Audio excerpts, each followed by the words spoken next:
Hello बच्चों, आज हम लोग देखने वाले हैं लाइफ प्रोसेस का दूसरा लेक्चर। पहले वाले लेक्चर में हम लोग ने देख लिया था कि न्यूट्रिशन प्रोसेस क्या है, एनिमल न्यूट्रिशन कैसे करता है, प्लांट कैसे करता है। आज हम देखेंगे रिस्पायरेशन। रिस्पायरेशन प्रोसेस का होना न्यूट्रिशन पे डिपेंड करता है। क्यों डिपेंड कर रहा है? क्योंकि न्यूट्रिशन से हम लोग क्या कर रहे थे, हम लोग जो भी फूड खा रहे थे उसको कन्वर्ट कर रहे थे किसमें, ऑर्गेनिक फूड में।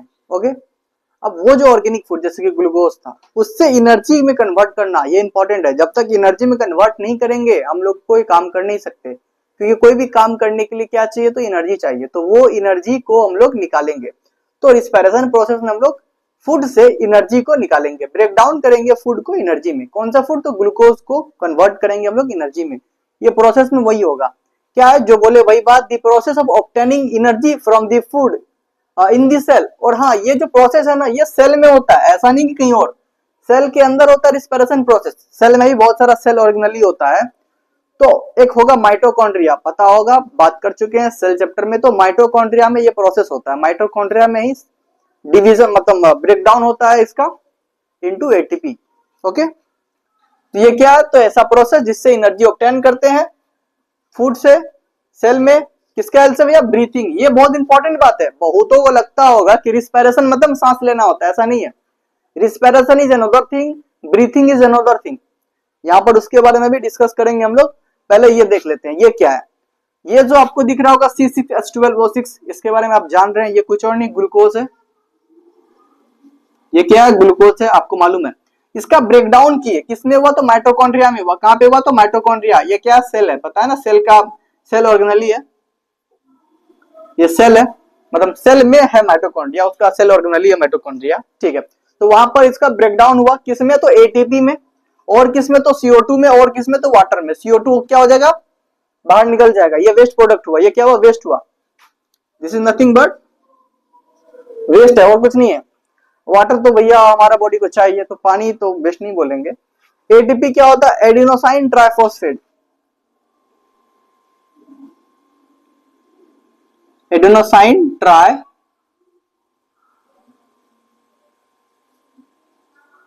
ट्राइफॉस्फेट, ये बनता है, यही है एनर्जी। तो पूछे ना ये क्या है, तो यही है एनर्जी, याद रखिएगा। ओके, अब ये बेसिक बात पता चल गया रिस्पायरेशन क्या होता है। उसके अंदर ये प्रोसेस हो रहा है, ये ब्रेकडाउन हो रहा है एटीपी में, CO2 में और H2O में। ठीक है, अब हम स्टार्टिंग में बताए थे कि ब्रीथिंग और रिस्पायरेशन दोनों अलग चीज है। तो कैसे अलग है देख लेते हैं। ब्रीथिंग में बेसिकली हम लोग इनहेलेशन और एक्सहेलेशन करते हैं। इनहेलेशन मतलब सांस लेना, एक्सहेलेशन मतलब सांस छोड़ना। This is breathing, that's it. But respiration क्या? रिस्पायरेशन दूसरा प्रोसेस है। रिस्पायरेशन में बेसिकली वो जो फूड था, वो जो ग्लूकोज था, उसका ब्रेकडाउन हो रहा है। और वो ब्रेकडाउन होकर क्या कन्वर्ट हो रहा है? एनर्जी में। और क्या? तो कार्बन डाइऑक्साइड और क्या? वाटर। ये बन रहा है। ये जो प्रोसेस था इसमें ब्रेकडाउन हो रहा था ग्लूकोज का, फूड का, इसको रिस्पायरेशन बोल रहे हैं। तो आई होप पहला डिफरेंस समझ में आ गया होगा। ब्रीथिंग क्या था? Inhalation exhalation, that's it. और ये क्या था? Breakdown of food. ये क्या? ये ब्रेकडाउन है किसका? फूड का। ये क्या था? इनहेलेशन और एक्सहेलेशन। पहला डिफरेंस क्लियर है। दूसरा क्या है कि ये कहां पर होता है? ब्रीथिंग कहां पे? लंग्स में। ब्रीथिंग कहां पे? लंग्स में। नाक के द्वारा हम लोग ब्रीथिंग लेते हैं, सांस ले रहे हैं, सांस छोड़ रहे हैं, बट हो कहां रहा है? तो लंग्स में हो रहा है। तो टेक प्लेस इन लंग्स, ये लंग्स में होता है। बट रिस्पायरेशन कहां होता है? मालूम है, सेल में होता है। तो टेक प्लेस इन सेल। दो डिफरेंस क्लियर हो गया। तीसरा डिफरेंस, हमको ब्रीथिंग के लिए कोई पहले ये फिजिकल केमिकल कन्वर्ट समझ लेते हैं। ये फिजिकल प्रोसेस है। Breathing is a physical process. सांस लेना, सांस छोड़ना इज अ फिजिकल प्रोसेस, ये कोई केमिकल प्रोसेस नहीं है। बट यहाँ पर ब्रेकडाउन हो रहा है, यहाँ पर केमिस्ट्री लग रहा है, दिख रहा होगा आपको फॉर्मूला वगैरह, केमिस्ट्री। तो ये केमिकल प्रोसेस हुआ। ओके, क्योंकि अब हम दोबारा इसको कन्वर्ट नहीं कर सकते इसमें। ये भी तो एक था ना तरीका जिसमें कि प्रोडक्ट दोबारा कन्वर्ट नहीं हो पा रहा था, तो उसको हम लोग केमिकल प्रोसेस बोल देते। तो वही बात है यहाँ पर। बट फिजिकल प्रोसेस है, क्योंकि भैया इनहेलेशन एक्सहेलेशन तो इधर उधर हो जाता है। ठीक है, तीसरा डिफरेंस, एक दो तीन, तीन हो गया। चौथा डिफरेंस क्या है? तो ये देख लीजिए, ये फोर्थ स्टेप क्या है कि ब्रीथिंग में बेसिकली कोई एनर्जी रिलीज नहीं होता। ऐसा नहीं कि इसमें एनर्जी प्रोड्यूस हो रहा है, ऐसा कुछ नहीं है। बट रिस्पायरेशन में एनर्जी प्रोड्यूस हो रहा है, इसमें एनर्जी रिलीज हो रहा है। Energy is not release in this process. Breathing का बात कर रहे हैं। बट रिस्पायरेशन में क्या हो रहा है? Energy is release in this process. Energy respiration में रिलीज होता है। तो ये बेसिक चार डिफरेंस था ब्रीथिंग और रिस्पायरेशन में। और रिस्पायरेशन का डेफिनेशन देख लिए। अब हम लोग देखेंगे दो टाइप का रिस्पिरेशन होता है, एरोबिक रिस्पिरेशन और एनारोबिक रिस्पिरेशन। चलिए देख लेते हैं। तो बेसिकली अब हम लोग देख लेंगे रिस्पिरेशन का जो दो टाइप था, एरोबिक रिस्पिरेशन और एनारोबिक रिस्पिरेशन, दोनों का डिफरेंस देख लेते हैं। एरोबिक रिस्पिरेशन, नाम में ही पता चल रहा है, ऐसा रिस्पिरेशन जिसमें एयर का जरूरत पड़े, जिसमें ऑक्सीजन का रिक्वायर्ड हो। एनारोबिक जिसमें ऑक्सीजन का रिक्वायर्ड नहीं हो। तो सिंपल सी बात है, एरोबिक रिस्पिरेशन में क्या है, ऑक्सीजन का जरूरत पड़ता है, बट एनारोबिक में ऑक्सीजन का जरूरत नहीं पड़ता। पहला डिफरेंस तो ये है। दूसरा डिफरेंस कि एरोबिक रिस्पिरेशन में फूड जो था, ग्लूकोज जो था, उसका कंप्लीट ब्रेकडाउन होता है। उसमें कंप्लीट ब्रेकडाउन होगा किसका, तो फूड का। किसमें, एरोबिक रिस्पिरेशन में। बट एनारोबिक रिस्पिरेशन में कंप्लीट ब्रेकडाउन नहीं होता, इनकम्प्लीट ब्रेकडाउन होता है फूड का। दो डिफरेंस समझ में आ गया। तीसरा डिफरेंस ये है कि एरोबिक रिस्पिरेशन कहां पर होता है, साइटोप्लाज्म में और माइटोकॉन्ड्रिया में, दोनों जगह देखने को मिलेगा आपको। बट ये सिर्फ साइटोप्लाज्म में नजर आएगा आपको। इंपॉर्टेंट है, समझ लीजिए। ये था तीसरा। चौथा डिफरेंस ये है कि एरोबिक रिस्पिरेशन का जो फाइनल प्रोडक्ट है, एक्चुअली बनता क्या है, तो उसमें एटीपी बनता है जो कि एनर्जी है, और एनर्जी निकल रहा है, दैट्स व्हाई हम लोग बोल रहे हैं ना रिस्पिरेशन। और क्या बनता है, तो कार्बन डाइऑक्साइड। और क्या बनता है, तो वाटर, दैट्स इट। सिर्फ तीन प्रोडक्ट हमको देखने को मिलेगा एरोबिक रिस्पिरेशन में। बट एनारोबिक रिस्पिरेशन में एटीपी तो मिलेगा, एटीपी मिल रहा है, एनर्जी मिल रहा है, इसीलिए तो रिस्पिरेशन वर्ड आया यहाँ पर। उसके बाद CO2, हाँ CO2 भी मिलेगा। उसके बाद एक नया चीज देखने को मिलेगा, इथेनॉल और लैक्टिक एसिड। इथेनॉल और लैक्टिक एसिड आपको देखने को मिलेगा, जो इधर देखने को नहीं मिला था। अगर सिमिलैरिटी पूछ ले कि फाइनल प्रोडक्ट में सिमिलैरिटी क्या है, तो बोलिएगा एटीपी और कार्बन डाइऑक्साइड। एटीपी और कार्बन डाइऑक्साइड दोनों में बन रहा है। डिफरेंसेस पूछ ले फाइनल प्रोडक्ट में, तो क्या बोलिएगा, एरोबिक रिस्पिरेशन में वाटर बनता है, बट एनारोबिक रिस्पिरेशन में इथेनॉल और लैक्टिक एसिड बनता है। ये डिफरेंस हुआ दोनों का फाइनल प्रोडक्ट का। एरोबिक रिस्पिरेशन कहाँ देखने को मिलता है, तो एनिमल्स में, प्लांट में, प्रोटोजोआ में, यानी कि मोस्टली मल्टी सेलुलर ऑर्गेनिज्म में ये देखने को मिलेगा। But aerobic respiration anaerobic respiration कहाँ देखने को मिलता है, तो बैक्टीरिया में, ईस्ट सेल में जनरली देखने को मिलता है। तो इसका और इसका दोनों का रिएक्शन देखते हैं नेक्स्ट स्लाइड में। तो बेसिकली एरोबिक और एनारोबिक रिस्पिरेशन का डिफरेंस देख लिया, अब दोनों का रिएक्शन देख लेते हैं, क्योंकि यही तो इंपॉर्टेंट है भाई। तो एरोबिक रिस्पिरेशन मालूम है ना, जिसमें ऑक्सीजन चाहिए होता था, जिसमें कि हमारा फाइनल प्रोडक्ट क्या बनता था, कार्बन डाइऑक्साइड, एनर्जी और वाटर। तो वही है। हुआ क्या, actually glucose present of oxygen में क्या में कन्वर्ट हो गया, CO2 में, ATP में और H2O में। ये ओवरऑल रिएक्शन है, इसका मैकेनिज्म नीचे दिख रहा है। एक्चुअली क्या हुआ, ग्लूकोज यानी कि C6H12O6 जो था हमारा, वो साइटोप्लाज्म में, कहां पे, ध्यान से देखिएगा, कहां पे, तो साइटोप्लाज्म में। किसमें कन्वर्ट हो गया, तो पायरावेट में। किसमें कन्वर्ट हुआ, पायरावेट में कन्वर्ट हुआ। पहला प्रोसेस है, क्या होगा, ग्लूकोज सबसे पहले पायरावेट में कन्वर्ट होगा, कहां पर, तो साइटोप्लाज्म में। ये प्रोसेस आपको एरोबिक में भी देखने को मिलेगा और एनारोबिक में भी, दोनों में ये बोला तो सेम होगा, चाहे ऑक्सीजन मिले चाहे ऑक्सीजन ना मिले, ये प्रोसेस सेम होगा। क्या कि ग्लूकोज पायरावेट में कन्वर्ट हो रहा है, कहां पर हो रहा है, तो साइटोप्लाज्म में। कोई भी तरह का रिस्पिरेशन हो ये तो होगा। उसके बाद खेल है, अब पायरावेट में कन्वर्ट हुआ। अब हुआ क्या, एक्चुअली ध्यान से देखिएगा, पायरावेट में कन्वर्ट, यहाँ पे एक चीज नहीं लिखे, O2 मिला था इसीलिए हुआ, ठीक है। अब ये जो पायरावेट है, जिसका फॉर्मूला क्या, CH3COCOOH, ये माइटोकॉन्ड्रिया में गया। माइटोकॉन्ड्रिया क्या होता है, mitochondria is nothing but the cell organelle, जहां सेल ऑर्गेनेली है, इसी को ना power house of the cell बोलते हैं। Good, power house of the cell कौन है, माइटोकॉन्ड्रिया। तो अब ये क्या करेगा, ये पायरावेट को कन्वर्ट कर देगा ये तीन फाइनल प्रोडक्ट में। ये पायरावेट को कन्वर्ट कर देगा ये तीन फाइनल प्रोडक्ट में। कौन, माइटोकॉन्ड्रिया करेगा, किसको कन्वर्ट, पैरावेट को। क्या फाइनल प्रोडक्ट, ATP, CO2 और वाटर। वाटर तो वाटर है, CO2 जो है वेस्ट प्रोडक्ट के तौर पे बाहर निकल जाएगा। हम लोग एक्सेल जो करेंगे ना, सांस जो छोड़े, तो इसमें जो भी निकला, इसमें एयर निकला है वी नो, बट इसमें कार्बन डाइऑक्साइड ज्यादा है, air rich in carbon dioxide था, वो बाहर निकला। तो ये कार्बन डाइऑक्साइड उधर से निकल जाता है। और ये ATP जो था, यही तो एनर्जी है। ATP का फुल फॉर्म आपको भी मालूम है, फिर से लिख देते हैं, adenosine try phosphate. Adenosine triphosphate है, ATP बन गया। हमको अगर ये ATP का यूज करना है, इसको ATP का अगर हमको यूज करना है, ATP को, तो इसको हम लोग तोड़ देंगे किसमें, डीपी में और एक अलग से फॉस्फेट एडीपी प्लस पी में तोड़ देंगे, एडीपी क्या हो जाएगा, अगर टी था तो ट्राइफॉस्फेट लगाए थे, डी है तो डाइफॉस्फेट कर देंगे, एडिनोसाइन डाइफॉस्फेट हो जाएगा एडीपी का फुल फॉर्म। तो ये वाला समझ में आ गया। ये वाला देख लेते हैं। एक और बात, एरोबिक में तो ऑक्सीजन मिल रहा था, सफिशिएंट अमाउंट में ऑक्सीजन मिल रहा था एरोबिक रिस्पिरेशन में, बट एनएरोबिक में क्या है ना, या तो ऑक्सीजन नहीं मिलेगा या तो ऑक्सीजन इतना तो मिलेगा जिससे उसका काम ना चले, वो वाला आएगा हमारा। तो पहले देखेंगे लैक ऑफ ऑक्सीजन, मतलब इतना कम ऑक्सीजन मिल रहा है कि काम होने में दिक्कत हो रहा है उसको, तो वो वाला। तो लैक ऑफ ऑक्सीजन ये वाला देख लेते हैं। तो इसमें क्या हुआ, वही बात जो हम बोले थे कि जो हर जगह सेम होगा, क्या कि ग्लूकोज कन्वर्ट हो जाएगा पायरावेट में। कहां पर होगा, तो साइटोप्लाज्म में। ये प्रोसेस एरोबिक का हो या एनारोबिक का, दोनों में देखने को मिलेगा। ओके, खेल उसके बाद होता है, उसके बाद खेल होता है। यहां पर देखिए, क्योंकि ऑक्सीजन अच्छा से मिला था इसीलिए पैरावेट से डायरेक्ट माइटोकॉन्ड्रिया गया था, बट यहां पर ऑक्सीजन नहीं मिला है, लैक ऑफ ऑक्सीजन है, इसलिए पैरावेट को साइटोप्लाज्म में ही कन्वर्ट करना पड़ेगा। ये माइटोकॉन्ड्रिया नहीं जा सकता, पैरावेट साइटोप्लाज्म में ही कन्वर्ट करेगा ये तीन फाइनल प्रोडक्ट में। ये आप ध्यान से देख सकते हैं, यहाँ पर माइटोकॉन्ड्रिया में जा चले गया था, क्यों, क्योंकि ऑक्सीजन था। ये नहीं जा पाया, क्यों, क्योंकि ऑक्सीजन उतना नहीं है, लैक ऑफ ऑक्सीजन है, बहुत कम, जितना चाहिए उतना नहीं है। तो ये तीन फाइनल प्रोडक्ट जो बना है वो इसको साइटोप्लाज्म में ही करना पड़ेगा।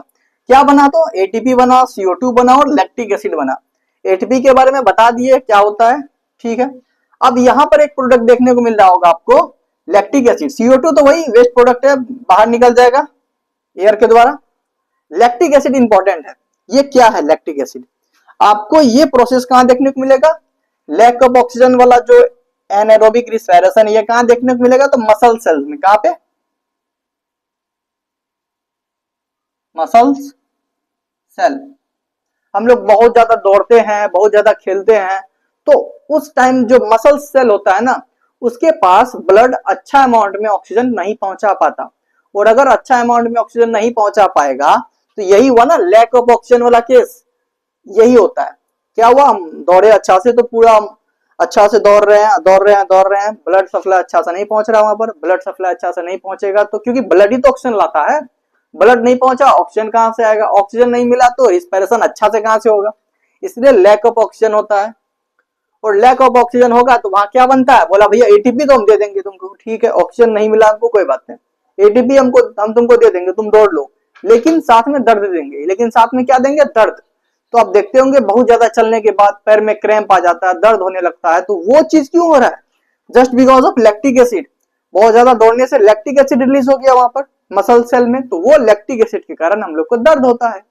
वो भी नहीं होगा हम लोग को जब हम लोग का मसल सेल में अच्छा अमाउंट में ऑक्सीजन जाएगा तो। बट क्या है कि दौड़ते हैं तो अच्छा अमाउंट में ऑक्सीजन नहीं मिलता है, तो एनएरोबिक रिस्पिरेशन हो जाता है, लैक ऑफ ऑक्सीजन वाला, जिसमें कि लैक्टिक एसिड रिलीज होता है। लैक्टिक एसिड रिलीज होता है तो हमको दर्द मिलता है, क्या मिलता है, पेन, लिखने वाला नहीं, दर्द वाला, ठीक है। दूसरा देखने को मिलता है हमको एब्सेंस ऑफ ऑक्सीजन, ऑक्सीजन मिला ही नहीं, लैक में कहीं कुछ नहीं, मिलवे नहीं किया, नहीं मिला तो भी ये प्रोसेस कर लेगा। ये बहुत इंपॉर्टेंट है भाई, ये वाला बहुत इंपॉर्टेंट है। ऑक्सीजन नहीं मिला फिर भी एटीपी बना लिया, हुआ क्या, ये वाला तो नॉर्मल है सब में, ग्लूकोज कहां गया, साइटोप्लाज्म में गया, किसमें कन्वर्ट हो गया, पैरावेट में कन्वर्ट हो गया। ये प्रोसेस यहां भी देखने को मिला था, यहां भी देखने को मिला था, यहां भी देखने को मिल रहा है, ये तीनों में कॉमन प्रोसेस है। ओके, खेल उसके बाद होता है, आपको ही मालूम है। अब हुआ क्या, पैरावेट, क्योंकि ऑक्सीजन मिला नहीं, एब्सेंस ऑफ ऑक्सीजन है, मिला ही नहीं ऑक्सीजन, ऑक्सीजन नहीं मिलता है तो पैरावेट कहां नहीं जा पाता, माइटोकॉन्ड्रिया में नहीं जा पाता। यहां भी देख रहे थे हम लोग, ऑक्सीजन मिला था लेकिन उतना नहीं मिला था, और क्योंकि कम ऑक्सीजन मिला था फिर भी बेचारा साइटोप्लाज्म में ही रिएक्शन करना पड़ा, माइटोकॉन्ड्रिया में नहीं जा पाया था। सेम वही केस यहाँ भी है, इस बार तो ऑक्सीजन हाइयन है, थोड़ा क्या हाइयन है, नहीं है, इसके कारण बेचारा कहां से जाएगा माइटोकॉन्ड्रिया, तो साइटोप्लाज्म में ही इसको रिएक्शन करना पड़ेगा। और क्या हुआ, पैरावेट कन्वर्ट हो गया किसमें, इथेनॉल में, CO2 में और एटीपी में। किसमें किसमें, इथेनॉल, CO2 और एटीपी। CO2 तो वेस्ट प्रोडक्ट है, बाहर निकल जाएगा air rich in carbon dioxide form में। एटीपी तो एनर्जी है, एडिनोसाइन ट्राइफॉस्फेट काम कर लेगा। अब ये इथेनॉल क्या है, ये कौन झोल है भैया, इथेनॉल का फॉर्मूला होता है C2H5OH। C2H5OH इथेनॉल का फॉर्मूला होता है। तो इथेनॉल बन जाएगा एज अ वेस्ट प्रोडक्ट उसके लिए। अब ये किस में देखने को मिलेगा, ये हम लोग का शरीर में देखने को नहीं मिलता, ये देखने को मिलता है ईस्ट सेल में। इसमें ईस्ट सेल फंगी, फंगी में देखने को मिलता है, हम लोग में नहीं, प्लांट में भी नहीं, ये फंगी में देखने को मिलेगा आपको। तो वहां पर क्या बन जाता है, इथेनॉल बन जाता है। इथेनॉल दारू है, पता होना चाहिए आपको। तो ये था हमारा पूरा प्रोसेस जिसमें एरोबिक रिस्पायरेशन था और एनएरोबिक रिस्पायरेशन था, जिसका दोनों पार्ट देख लिए। अब हम लोग आगे बढ़ते हैं, इसी में देखते हैं आगे क्या होगा। तो चलिए देख लेते हैं respiration in plant, respiration in animal. वो तो हम लोग डिफरेंस देखे थे ना, रिस्पायरेशन का दो डिफरेंस, एक्चुअली प्लांट में कैसे हो रहा है और एनिमल में कैसे हो रहा है। तो पहली बात की, हाँ ऑब्वियसली यार हम देखे थे कि एरोबिक रिस्पायरेशन का एग्जांपल में प्लांट और एनिमल दोनों का नाम था, मतलब ये दोनों जो हो रहा है, दोनों जो कर रहा है रिस्पायरेशन, दोनों एरोबिक रिस्पायरेशन ही कर रहा होगा, यानी कि दोनों को रिस्पायरेशन के लिए ऑक्सीजन चाहिए होगा। ओके, तो वही बात लिखा हुआ है aerobic respiration, aerobic respiration happen in plant. सब सही बात है कि प्लांट में कौन सा रिस्पायरेशन होता है, एरोबिक रिस्पायरेशन प्लांट में नजर आता है। अब एरोबिक रिस्पायरेशन हो रहा है, इट मींस ऑक्सीजन तो चाहिए, तो प्लांट गेट ऑक्सीजन कहां से मिलता है भैया, तो सराउंडिंग से मिलता है, बहुत बेसिक बात है। किसके द्वारा, तो help of stomata and lenticel, stomata और लेंटिसेल से मिलता है। स्टोमाटा कहां पे है, तो लिप्स में, लेंटिसेल कहां पे है, तो स्टीम में। ओके, स्टीम तना जो होता है उसमें लेंटिसेल नजर आता है। स्टोमाटा दिखता कैसे है, स्टोमाटा आपको कुछ इस टाइप का देखने को मिलेगा। Okay, this is nothing but the stomata. ये जो दिख रहा है आपको, ये ब्लैक डॉट्स, ये क्या है, ये है क्लोरोफिल। और ये जो दिख रहा होगा सी टाइप का दोनों, इसको गार्ड सेल्स बोलते हैं। दोनों को क्या बोलते हैं हम लोग, दोनों को बोलते हैं गार्ड सेल, गार्ड सेल। दो गार्ड सेल है, दोनों से बना स्टोमाटा, दोनों से क्या बन गया, दोनों से बन गया स्टोमाटा। ओके, ये ब्लैक सा जो दिख रहा है इसको क्या बोल देंगे, क्लोरोफिल, क्लोरोफिल। ओके, अब हुआ यूं, अभी जो है ना ये स्टोमाटा ओपन पोजीशन पे है, खुला हुआ है। अभी किस पोजीशन पे, ओपन पोजीशन पे है, खुला हुआ है। और जैसे ये ओपन होगा तो इसके अंदर क्या आएगा, इसके अंदर क्या आएगा, इसके अंदर आएगा ऑक्सीजन। अब क्योंकि इनहेलेशन एक्सहेलेशन यहीं से करता है, वो ऑक्सीजन को लेगा। देखिए सिंपल सी बात है, रिस्पायरेशन का बात कर रहे हैं, फोटोसिंथेसिस का बात नहीं कर रहे। फोटोसिंथेसिस में हम लोग क्या दिखाए थे कि कार्बन डाइऑक्साइड अंदर आ रहा है और क्या दिखाए थे, ऑक्सीजन बाहर जा रहा है, दिखाए थे ना। वो इसीलिए दिखाए थे क्योंकि वहां पर न्यूट्रिशन का बात कर रहे थे। न्यूट्रिशन में हम लोग को ऑक्सीजन चाहिए नहीं बल्कि रिलीज होता है। बट रिस्पायरेशन में अपोजिट है, रिस्पायरेशन में ऑक्सीजन चाहिए और रिलीज क्या होगा, और रिलीज क्या होगा, रिलीज होगा कार्बन डाइऑक्साइड। ऑक्सीजन चाहिए और रिलीज क्या होता है, CO2। तो यहां पर एक्सचेंज ऑफ गैसेस हो रहा है, क्या हो रहा है, एक्सचेंज ऑफ गैसेस। तो कोई पूछेगा कि एक्सचेंज ऑफ गैसेस प्लांट में कहां पर होता है, तो क्या बोलिएगा, स्टोमाटा में। स्टोमाटा कहां पे होता है, तो लिप्स में होता है। और स्टोमाटा दो चीज से बना होता है, गार्ड सेल से। गार्ड सेल जब ओपन होता है तो ऑक्सीजन को लेता है और कार्बन डाइऑक्साइड को छोड़ देता है, इसी को एक्सचेंज ऑफ गैसेस बोलते हैं। उसके बाद लेंटिसेल का बात कर ले, तो लेंटिसेल कहां प्रेजेंट है, लेंटिसेल प्रेजेंट होता है स्टीम में। हाँ, स्टीम में प्रेजेंट होता है। तो स्टीम में आप देख लीजिए, जस्ट इमेजिन कि ये स्टीम है हमारा। ओके, जिसमें छोटा छोटा होल देखने को मिलेगा आपको, बहुत ज्यादा माइक्रोस्कोप में देखने पर छोटा छोटा होल देखने को मिलता है। तो ये जो होल है ना, इसको माइक्रोस्कोप में देखेंगे तो ऐसा कुछ दिखता है। इसके द्वारा ही प्लांट, इसके द्वारा भी प्लांट क्या करता है, एक्सचेंज करता है। किस चीज का, गैसेस का। O2 को लेगा, CO2 को छोड़ेगा, एक्सचेंज ऑफ गैसेस। मतलब मुद्दे की बात यह है, रिस्पायरेशन इन प्लांट देखने को अगर हम बात करें तो ये एरोबिक रिस्पायरेशन करता है और ये सराउंडिंग से ऑक्सीजन को लेता है दो चीज के द्वारा, या तो स्टोमाटा के द्वारा लेगा जो लिप्स में प्रेजेंट होता है, या तो लेंटिसेल के द्वारा लेगा जो स्टीम में प्रेजेंट होता है। सिंपल सी बात है, एक्सचेंज ऑफ गैस ये दो के द्वारा कर सकता है, बाकी तीसरा कोई चीज नहीं है इसके पास। अब बात कर लेते हैं रिस्पायरेशन इन एनिमल का। इसका बात करेंगे रिस्पायरेशन एनिमल का। उससे पहले एक बार थोड़ा मिटा देते हैं इसको, ऐसे लिखते लिए होंगे ना, हाँ ठीक है। तो रिस्पायरेशन एनिमल यानी कि बेसिकली ह्यूमन का हम लोग बात कर रहे हैं, तो होगा क्या? हाँ, यहाँ पर भी जो है ना रिस्पायरेशन एनिमल का बात कर ले तो यहाँ भी हमको कौन सी देखने को मिलेगा? Aerobic, aerobic respiration. Aerobic respiration हमको यहाँ भी देखने को मिल रहा है, मतलब ऑक्सीजन यहाँ भी चाहिए, और ऑक्सीजन यहाँ भी हम लोग किससे लेंगे? सराउंडिंग से लेंगे। तो किसके द्वारा लेंगे? प्लांट तो स्टोमाटा और लेंटिसेल के द्वारा लिया, हम लोग किसके द्वारा लेंगे? अपना नोज के द्वारा। ओके, तो वही बात लिखा हुआ है, ऑक्सीजन जो हम लोग इनहेल की, इनहेल का मतलब क्या होता है? ऑक्सीजन को लेना अंदर, इंटेक ऑफ ऑक्सीजन बोल सकते हैं हम लोग। This is inhalation, this is exhalation, छोड़ना लेना, ठीक है। तो वो जो इनहेलेशन हम लोग कर रहे हैं वो किसके द्वारा कर रहे हैं? नोस्टिल्स के द्वारा, नाक के द्वारा। उसमें नसल पैसेज है, 2 छेद जो होता है उसको बोल रहे हैं, फिर नसल कैविटी में जाता है, फिर वहां से फेरनेक्स पे आता है, फेरनेक्स के बाद कहा जाता है? लर्नेक्स, लर्नेक्स यानी कि वॉइस बॉक्स। ओके, उसके बाद ट्रैकिया, ट्रैकिया विंड पाइप को बोलते हैं, किसको बोलते हैं? Wind pipe. ओके, सबका बात इंपॉर्टेंट है, इसको वैसे लिख दे तो सही रहेगा, वैसे कोई खास। वॉइस बॉक्स बोलते हैं इसको, ट्रैकिया, विंड पाइप। ओके, फिर वहां से आ जाएगा ब्रोंकाई, कहां पे आएगा? ब्रोंकाई, ब्रोंकाई से कहां जाएगा? ब्रोंक्यूल्स, ब्रोंक्यूल से कहां जाएगा? अल्वियोली। सब बताते हैं ब्रोंकाई क्या होता है। मान लीजिए ये मेरा नाक था, कैसे बना है? अरे भाई ये नाक है, ठीक है ठीक है। फिर वहां से ये यहां से यहां तक जो दिखा ये हमारा ट्रैकिया था, ये क्या था? ट्रैकिया। अब ट्रैकिया 2 सब कंपोनेंट में डिवाइड हो जाता है, और वो जो 2 सब कंपोनेंट था ना वही था ब्रोंकाई। अब ये 2 सब कंपोनेंट बहुत सारा चीज में टूट जाता है, बहुत सारा डिवाइड हो जाता है, और ये जो सब कंपोनेंट का सब कंपोनेंट है उसे ब्रोंक्यूल्स बोलेंगे। इसको क्या बोलेंगे? ब्रोंक्यूल्स। और हर एक सब कंपोनेंट के एंड में एक बलून जैसा स्ट्रक्चर हमको देखने को मिलेगा। क्या देखने को मिलेगा? बलून जैसा स्ट्रक्चर देखने को मिलेगा, और ये जो बलून जैसा स्ट्रक्चर होगा यही होगा हमारा अल्वियोली।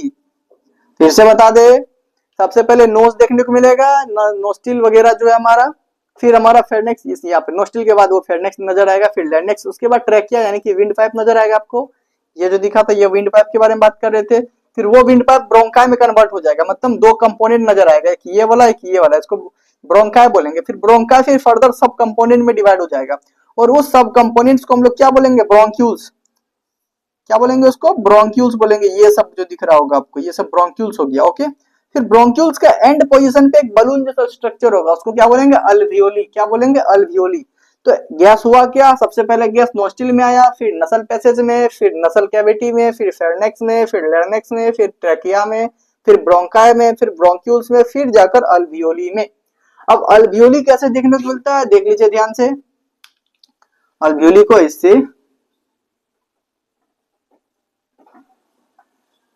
ऐसा कुछ स्ट्रक्चर होता है अल्वियोली का। ओके, और इससे बहुत सारा ब्लड कैपिलरीज कनेक्टेड होता है, बहुत सारा ब्लड कैपिलरीज कनेक्टेड होता है। ये क्या? Blood capillaries. थोड़ा डिफरेंट मार्कर का यूज कर ले।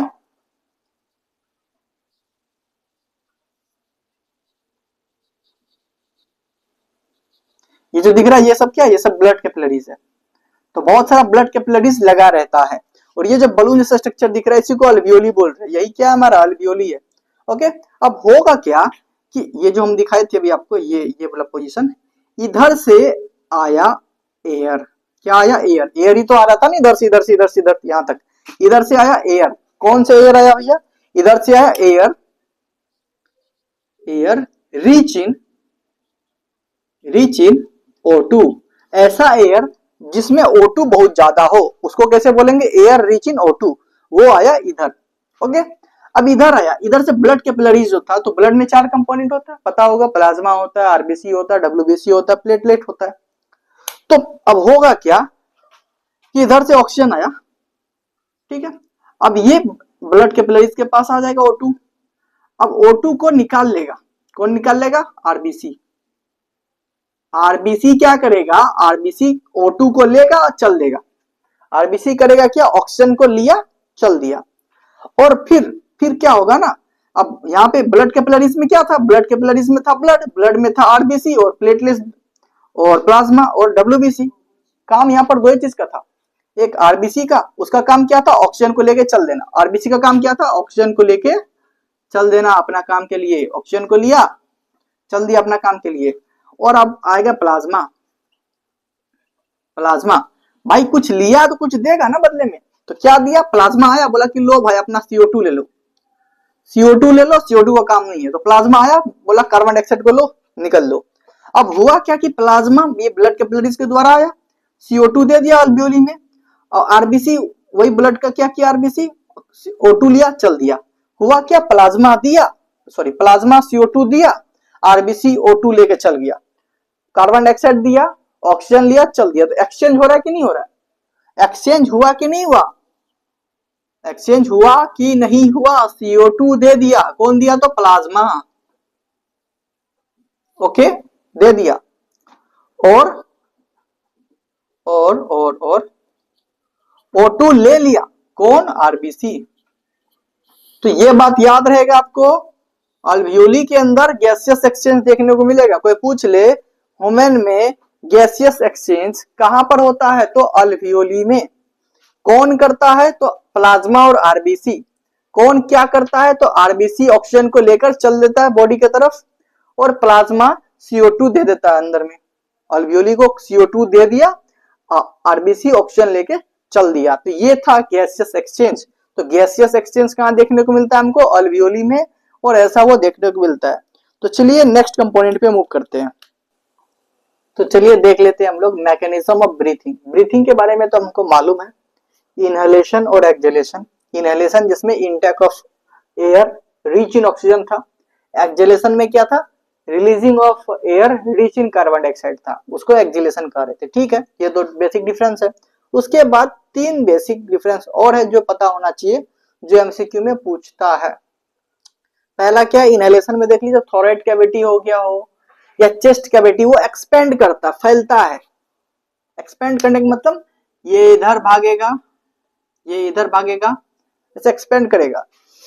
सांस लेते तो ये इधर इधर भागता है ना, ये सब इधर भागेगा, ये भी थोड़ा एक्सपेंड करेगा, फैलेगा। तो क्या हो रहा है, एक्सपेंशन होता है, किसका, थोराइड कैविटी का और चेस्ट कैविटी का। कब, इनहेलेशन में। ठीक है। दूसरा क्या, रिब जो है वो अप हो जाता है, ऊपर हो जाएगा। ये देखना, ये रिब्स जो है ना वो ऊपर की ओर आने लगता है, ऊपर की ओर आने लगता है रिब्स। तो दूसरा चीज ये, तीसरा चीज क्या है कि वॉल्यूम जो है ना वो इंक्रीज हो जाता है। अगर एक्सपेंड कर रहा है, रिब्स भी ऊपर आ रहा है, तो वॉल्यूम तो बढ़ेगा ना। तो इसका जो वॉल्यूम है वो बढ़ जाता है। वॉल्यूम क्यों बढ़ता है, क्योंकि अल्वियोली छोटा रहता है। जैसे ही इनहेलेशन की अल्वियोली हो जाता है बड़ा, और अल्वियोली बड़ा हुआ तो लंग्स बड़ा हो जाएगा, लंग्स का साइज एक्सपेंड कर जाएगा। लंग्स का साइज एक्सपेंड करेगा तो पूरा जो हमारा लंग्स है वो उसका वॉल्यूम बढ़ जाएगा। तो ये 3 पॉइंट इनहेलेशन में समझ में आया। एक्सहेलेशन में क्या होता है, थोराइड कैविटी, चेस्ट कैविटी कॉन्ट्रैक्ट कर जाता है, सिकुड़ जाता है। अब गैस भरा हुआ था, फिर गैस हम लोग रिलीज कर दिए, तो फिर से अपना पोजीशन पे आ गया और अल्वियोली छोटा सा हो गया। और अगर अल्वियोली छोटा हुआ तो लंग्स भी छोटा हो गया, लंग्स छोटा हुआ तो वॉल्यूम कम हो गया। तो वॉल्यूम क्या हो गया, कम हो गया, यानी कि कॉन्ट्रैक्ट किया ना, सिकुड़ गया ना, वो सिकुड़ गया। कॉन्ट्रैक्ट करने का मतलब अंदर की ओर आएगा, कॉन्ट्रैक्ट कर गया मतलब सिकुड़ गया। रिब्स क्या हो गया, डाउनवर्ड, नीचे की ओर आ जाएगा। सिकुड़ेगा तो ये क्या आ जाएगा, रिब्स नीचे की ओर आ जाएगा, डाउनवर्ड। ओके, यहाँ अपवर्ड था, यहाँ पर डाउनवर्ड है। यहाँ एक्सपेंड कर रहा था, यहाँ पर कॉन्ट्रैक्ट किया। यहाँ पर वॉल्यूम इंक्रीज कर रहा था, बट यहाँ पर वॉल्यूम डिक्रीज करेगा। क्यों किया डिक्रीज भैया, कॉन्ट्रैक्ट कर गया ना, तो डिक्रीज तो करना ही था। तो ये 3 डिफरेंसेस हम लोग इनहेलेशन और एक्सहेलेशन में देख लिए। अब नेक्स्ट चीज पे मूव ऑन करते हैं। रेस्पिरेशन का आखिरी टॉपिक है हमारा, कि देखिए हम लोग देख लिए प्लांट में कैसे होता है रेस्पिरेशन, एनिमल में कैसे होता है, एनिमल में बेसिकली ह्यूमन का बात कर रहे हैं, देख लिए। रेस्पिरेशन का टाइप भी देख लिए, तो क्यों नहीं respiration in fish, frog, insect, earthworm, ये सबको भी देख लेते हैं। पहली बात, रेस्पिरेटरी ऑर्गन यही 3 होता है जनरली। गिल देखने को मिलता है हम लोग को, गिल्स, लंग्स और स्किन। गिल्स के द्वारा कौन ले रहा है, तो ये एक्वाटिक एनिमल्स, फिश का हम बात कर रहे हैं तो वही लेता है। उसके पास एक स्पेशल रिस्पिरेटरी ऑर्गन होता है, उसको गिल्स बोलते हैं, दोनों साइड से रहता है। उसके द्वारा वो क्या कहता है, ऑक्सीजन को निकालता है वाटर से। इतना मस्त होता है कि वो वाटर में डिजोल्व ऑक्सीजन को खींच लेता है, इतना मस्त ऑर्गन होता है। फिर लंग्स के बारे में तो हम लोग जान ही रहे हैं। लंग्स क्या होता है, जो हम लोग के पास है, जो एयर से ऑक्सीजन को निकालता है। कितना मस्त डिफरेंस है, लंग्स क्या करता है, एयर से ऑक्सीजन को निकालता है। हम लोग क्या लेते हैं, एयर डायरेक्ट इनहेल किए, उस एयर से ऑक्सीजन को निकाला, लंग्स इतना मस्त चीज है। गिल क्या कर रहा है, वाटर से ऑक्सीजन निकाल रहा है। गिल्स क्या कर रहा है, वाटर से ऑक्सीजन निकाल रहा है, और ये एयर से ऑक्सीजन निकाल रहा है। स्किन भी एयर से ऑक्सीजन निकाल रहा है। एम्फेबियंस में आपको स्किन देखने को मिलेगा as a respiratory organ. Animals जैसे कि हम लोग हो गए तो हम लोग में लंग्स देखने को मिलेगा, और फिश मछली वगैरह पैसियस में आपको गिल्स देखने को मिलेगा। ठीक है, अब इसको एक बार देख लेते हैं कुछ स्पेशल, जैसे कि फिश है तो क्या है, वो फालतू है, बट क्वेश्चन पूछता है तो जान लेते हैं। फिश मछली में क्या होता है, कौन सा रिस्पिरेटरी ऑर्गन, तो गिल्स बात कर लिए अभी हम लोग। और एक नोट पॉइंट, इसका जो ब्रीथिंग रेट होता है ना बहुत खतरनाक होता है। हम लोग का ब्रीथिंग रेट से बहुत ही ज्यादा ब्रीथिंग रेट उसका होता है। अगर हम लोग मान लीजिए 1 मिनट में जो भी अमाउंट में ब्रीथिंग कर रहे हैं उसका 5 की कितना टाइम्स ज्यादा वो लोग ब्रीथिंग कर सकता है। तो ब्रीथिंग रेट फिश का ज्यादा होता है compare to animals. Okay, frog किससे भैया करता है, तो इसके पास गिल्स भी है, स्किन भी है, लंग्स भी है, तीनों चीज है। ये हर एक कंडीशन में सांस ले सकता है, पानी के बाहर भी सांस ले लेगा, पानी के अंदर भी सांस ले लेगा, और जब वो मिट्टी के अंदर आता है तो भी सांस ले लेगा। कितना खतरनाक बताइए। पानी के अंदर किससे लेगा, तो गिल से लेगा। पानी के बाहर किससे लेगा, लंग्स से लेगा। मिट्टी के अंदर किससे लेगा, स्किन से। क्लियर, तो तीनों कंडीशन में ये जिंदा रहता है। तो 3 तरह का उसको ऑर्गन चाहिए। तो वही बात लिखा है नोट पॉइंट में, can breathe in all condition. Insect का बात कर ले तो इंसेक्ट के पास एक स्पेशल टाइप का सिस्टम होता है, रिस्पिरेटरी ऑर्गन होता है, जिससे वो सांस लेता है। क्या होता है, स्पेरिकल्स एंड ट्रैकिया। स्पेरिकल्स उसका एक टहनी सा हाथ जैसा कुछ रहता है, उसके छोटे छोटे छेद होता है, तो उसी को बोलते हैं। और ट्रैकिया रहता है, इसके द्वारा वो लोग सांस लेता है।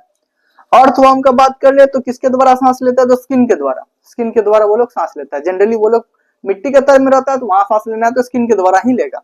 और सिंपल सी बात है, आप देखे होंगे कि अर्थवर्म हरदम भींगा हुआ रहता है, मॉइस्ट रहता है। तो वही बात है, स्किन विल ऑलवेज मॉइस्ट। किसका, कोई पूछेगा आपसे कि कौन सा जीव का स्किन हरदम भींगा हुआ रहता है, तो क्या बोलिएगा, अर्थवर्म का।